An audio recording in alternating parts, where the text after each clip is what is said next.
I'm going to move us a bit away from Britain, but still kind of within the Anglosphere and relating to English issues. That being that the English state is utterly and unfailingly retarded in everything that it does, and everything that it does is in the aim of being as retarded as possible and hating you and stealing your freedoms. Preach and, king. And there are parts of the world where they've decided, let's not be retards. No, I don't believe you. Surely not. Well, we'll have to see in the long term how well they stick to that aim. But for the time being, some parts of the world have decided that really stupid thing. We were going to run headfirst into a wall at full speed. Maybe let's not do that. On some issues. On other issues, then it's all steam ahead. Let's go. Let's go, boys. Leave the helmets aside. We don't need protection for this one. I love bricks. Yeah, but for New Zealand has decided that they're going to reverse their stupid and utterly incompetent smoking ban, which was the one that Rishi Sunak decided that he was going to model the English smoking ban on. And I'm just thinking that let's take a look at that and think to ourselves, maybe we could do something nice like that. Maybe we could. So New Zealand is one of those funny countries that tends to oscillate from baseness to sheer wokeness every few years. So back in the was it maybe the late 90s, early 2000s, it was having quite a sort of sensible based period. And it's obviously just been through the Jacinda Ardern and 5 years of Jacinda.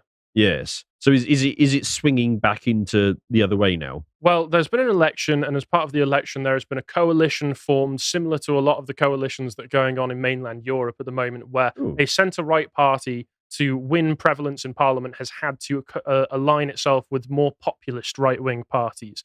And as part of that, when they're in power, they're making promises that they will enact legislation or repeal legislation that goes against the leftist agenda. Because Jacinda Ardern was genuinely scary. She was a true believer in woke. She was insane. Yes. She was insane. And you saw it on her face as well. There are those before and after pictures of her when she was younger to now. And she really was, she really became quite hag. Not to be too offensive Twisted about it. by the dark side. Well, yes, you can see how entangling yourself with dark forces in the world really has a physical effect on you. But before that, I'll point to the website and say subscribe. Oh, thanks. Subscribe. I already have. To the website. £5 per month. I think it's not. We're not doing the promotion anymore. No, there's no more promotions. No more promotion. No more promotion. So if you missed your chance, fat look well, there. It still is only £5. It still is only £5 a month, and for that you can watch Stelios' Symposium series in the most recent episode I appeared on, where he sat me down like a developmentally challenged 5-year-old and took me through a PowerPoint presentation explaining Kant's ethics to me. This was part 1 of 2, so part 2 will be out this week coming. And it was quite interesting because Kant is someone who is, being a German, rather impenetrable in the way that he discusses his own philosophy and develops his own ideas. So it's very nice to have Stelios explain all of that to me. I feel like I have a much better understanding of it. And that just goes to show that we have quite a lot of purely educational value on the website. So you can check that out if you subscribe and check out everything else that we've got on there. But moving on, so this whole smoking ban thing is something that's not just unique to Britain and New Zealand. It's something that is really a managerial project across most of the developed world, where they've decided, as always, if you have a freedom, if you have something that you enjoy doing, we have to step on that. We have to ruin that, take your fun. Now, I'm not a smoker myself of cigarettes. I smoke a cigar every now and again. I'm thinking about investing in a pipe because, honestly, smoking tobacco without all of the chemicals and such in it is actually quite a nice experience. Is snuff. Snuff. Yes. That always sounds you don't want this newfangled some way. Pipes and cigarettes and all this fancy, No, I do want a pipe. All right, fair enough. Which one's snuff? Yeah, which one is snuff? The powder. Oh, right, okay. Yes. Yeah, because the ban is not just on smoking cigarettes, and by that I mean the packaged cigarettes that you can get in the shops where it'll be full of chemicals. It's on all tobacco products. So you could just buy some smoking tobacco that you can put in a pipe that doesn't really have any chemicals in it, and that's banned. That's banned if you're 14 and over. 14 and below, and they'll be raising the age. It's a stupid plan. I think if you're born in 2009, they'll continually raise the age of which you can buy those products year on year, so that you're unable to buy it ever. So if you were born in 2009. Something like if you're 12 now, If and you're you've got a 14, I think it is. if you're 14 now and you've got a 16-year-old brother, by the time you're 68 and he's 70, he'll be able to buy tobacco, but you won't Yes. because you're only 68. Yes. You're only 68. You need to know better. Your elders know better. This is so nannying and just Yeah, but Oh, you, it's you can see where it comes about, right? Which is the smoking bad, don't want kids doing it, so we'll start it from this age and then we'll make a smoke-free generation. Like I can see, I mean, that's what he's describing it as. but Rishi I can Sunak's actually see smoke-free generation. the steel man position. Like I can get that, but it is so mental when you sit down and think about it. Because I love how the Western states have become some kind of like smoking Sharia. So you're in Serbia, like a normal country, smoking age is 16 or 18 or whatever, and you go, "Oh, I'll go on holiday to England," and you turn up. I'm sorry, you're not 76, sir. You can't buy cigarettes. I mean, back in 2007, it was the indoor smoking ban that was enacted. I don't even agree with that. I believe it should be up to the individual businesses I've kind of got whether they want to allow smoking on their premises or not. I've Because kind of got mixed feelings on that because I remember, well, what it was like before, and you go to the pub and you come back and you'd have to immediately take off all your clothes and throw them straight in the bit, and your hair would stink. once again, but I think it should be up to the business. I agree. I get the freedom point. I'm probably the same because I didn't experience that era. Yeah. But Do you not remember? Because I mean, we'd have been alive during that. I still really. remember being taken to public venues by my parents and it smelling like cigarettes all over the place. The point is with that one is that even though you kind of agree conceptually that it was wrong and it should be left up to the business, you also were just fed up of coming home from a night at the pub and your hair stinking. So they got that one through.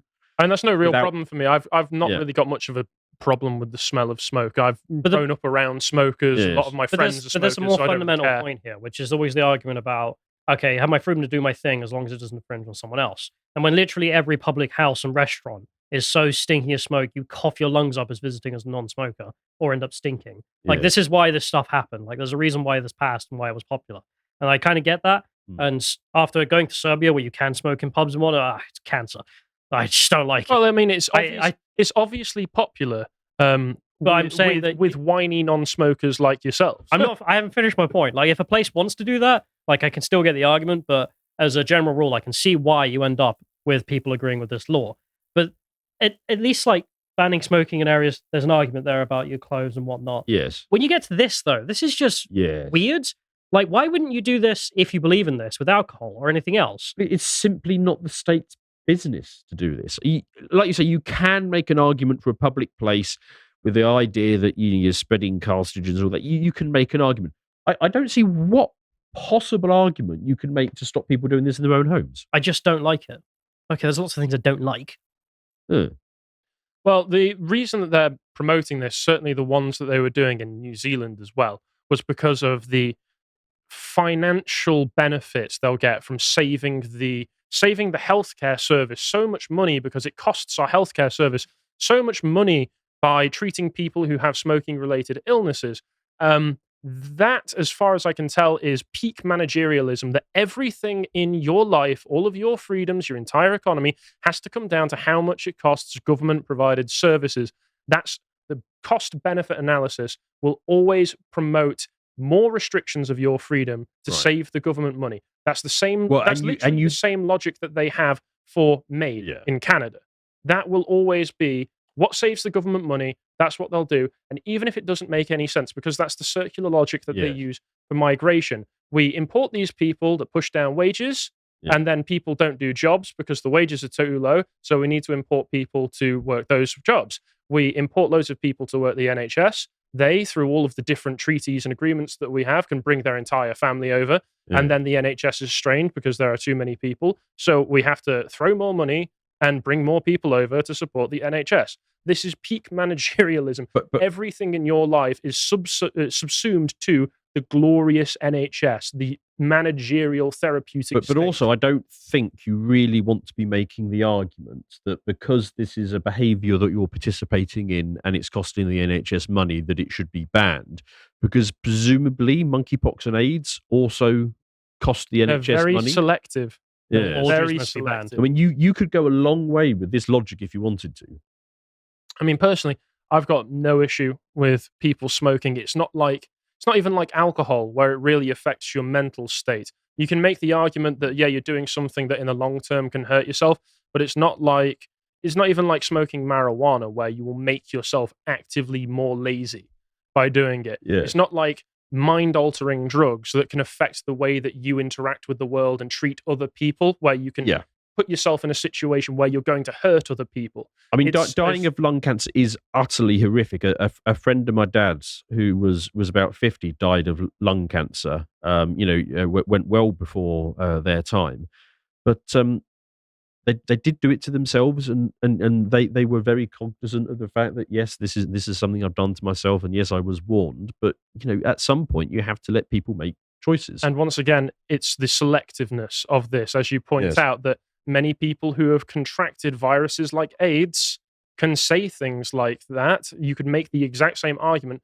but they choose not to. And then in places like, I think it was in Britain even, Savage Javid was saying about how, it's so great that we've taken away HIV checks for donating blood. Yeah. And that is something that actively hurts other people who obviously need the help. So they're not doing HIV checks on donated blood now? Yeah. Yes. For about a couple of years now. Well, that's not a good idea.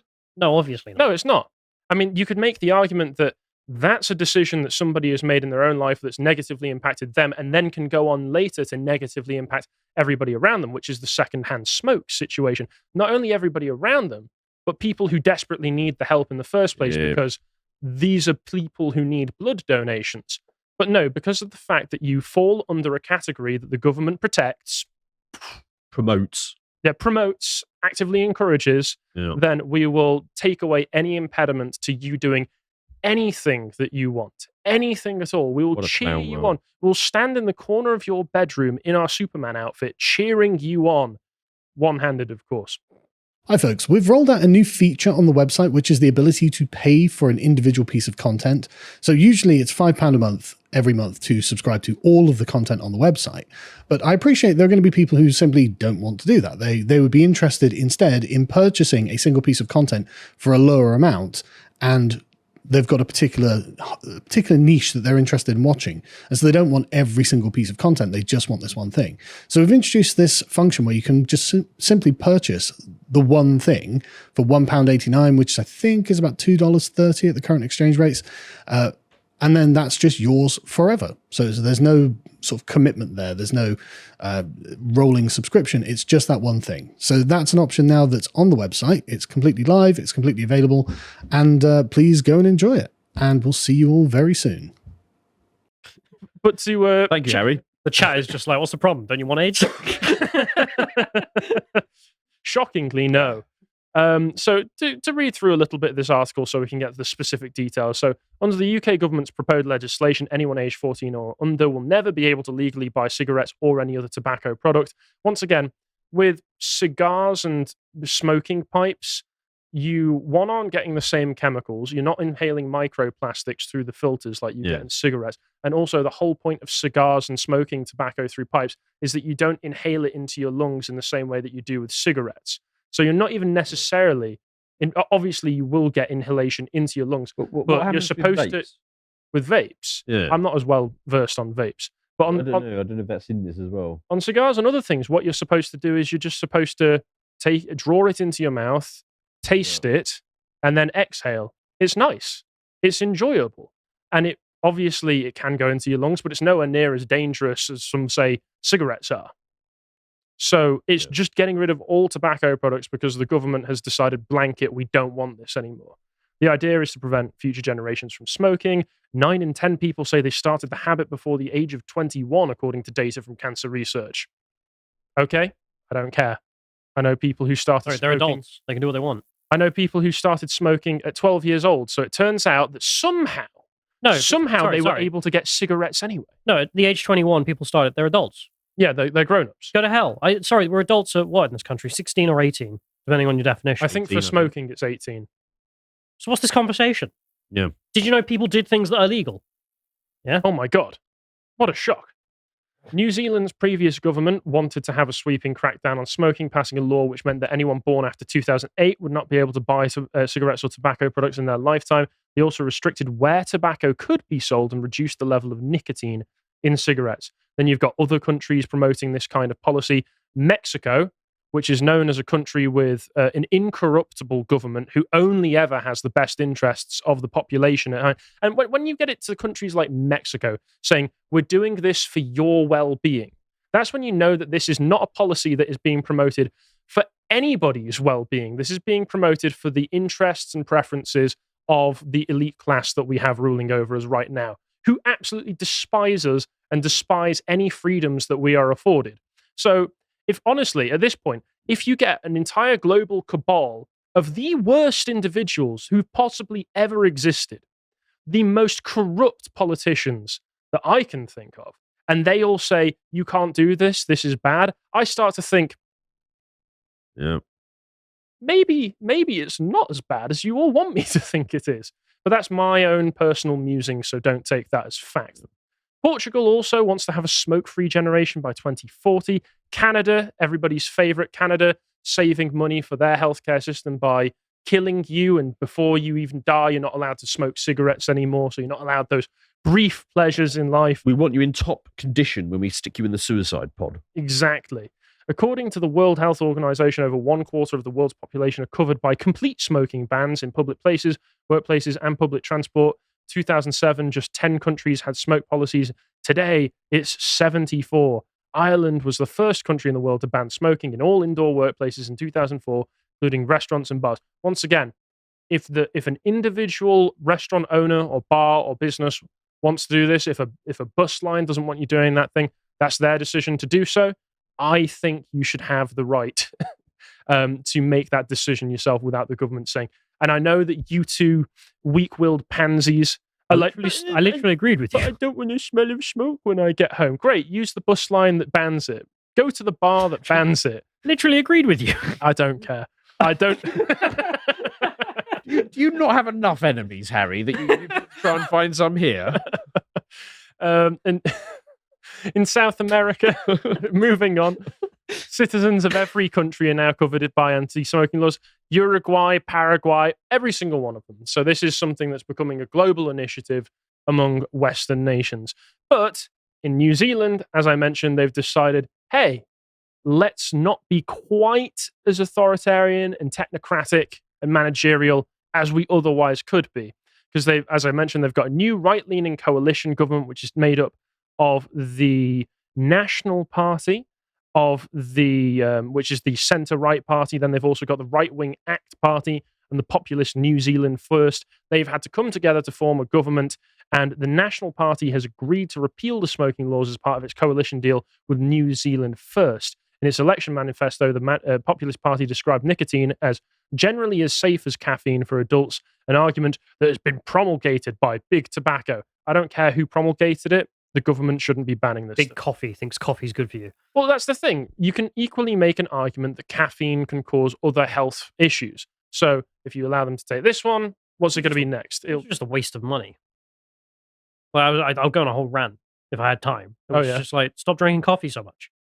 Literally, if you drink it all the time, it has net zero effect. So what was the point? Just burn some cash. Eat it. I like coffee. Yeah, but then have it to use. So you have it so every so often, so you get the caffeine hit.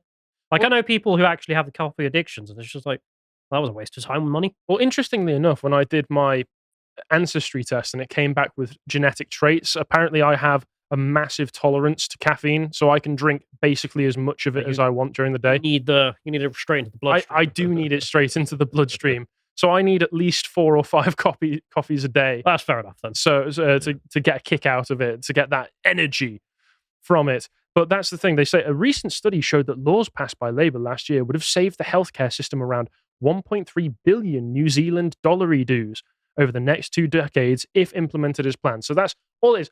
Everything that's part of your life, every freedom, every desire, every dream that you have has to be put before the all-knowing monolith, the all-important monolith of the healthcare system. That's what happened with COVID. That's what's happening with cigarettes. That's why we get so many migrants over, because a lot of the visas are for health and social care so that they can come over here and provide subpar service for the natives. You just have a bad incident, really, recently. Did you go to the NHS recently and they just couldn't even pronounce your name or something? I won't go into the details, but yes, I have had some rather poor service from the NHS recently, which has almost exclusively been provided by the very Our saviors. recent foreigners. So I do have a little bit of a bone of an axe to grind here. I won't get into it then. I do want to ask this Godfather-looking guy. Is he the New Zealand First leader? I don't know. So New Zealand's Deputy Prime Minister, I assume, because it points out that Christopher Luxon is on the right, so I assume that Winston Peters is the Deputy Prime Minister. I assume he's the one on the left. I love the physiognomy check again, where it's like, the center right guy is a bit mushy, and then the quote unquote far right guy over here is just like serious. It looks like he's actually going to solve some problems. Yeah. Anyway, just some bigotry based on faces. I mean, that's physiognomy check, really. You could call it vibe check, but also physiognomy check, and he's passed. So the National Party said its plans to use the revenue raised from increased tobacco sales to pay for its election promise to cut income taxes after New Zealand First blocked the plan to allow foreign buyers back into the New Zealand housing market. Prime Minister Christopher Luxon told New Zealand Radio on Monday that reducing the number of stores allowed to sell cigarettes could make them a massive magnet for ram raids and crime and boost the black market for cigarettes. I can see the logic there. Not a very good one. No. He's saying that if you're reducing, because the original legislation from Labour was also to reduce, not just to make it illegal for people born past a certain year to buy this, also to reduce the areas and the shops, how many of them. So that does mean that some of those shops would probably become a bit more of a target. It's rather loose, but I can see the logic there. And Axe Deputy Leader Brooke Van Velden last year called the new measures nanny state prohibition. What's going on? Whenever he just is like listing, but wants to be known that he's listing, he goes years. That's fair. I'm told it's mimetic. Yeah, it is. It's a good meme. Anyway, sorry. It's a good thing, not bad. Yeah. And also, as you can imagine, supposed health experts are crying about this. They're saying, no, you can't let these people smoke their cigarettes. This is a bad thing. I don't care. Continue to cry, cope, seethe, dilate, etc. Non-smokers. Yes. Okay. And now I've got to ask, can we get the same thing here, please? Can Rishi Sunak not be an insane, demented midget and do something that's good for the country? Or will he continue to be a terrible, bland, horrible, embarrassing leader? Well, probably the latter. He's the local manager of the UK branch. If you appreciated that episode from the podcast of the Lotus Eaters, you can go to lotuseaters.com to get access to all the premium content that's on the site, such as the premium book clubs, this one on Caitlin Moran's What About Men. If you'd like to find out what else is being put out, you can follow it on Twitter at lotuseaters_com on Twitter. Thank you and goodbye.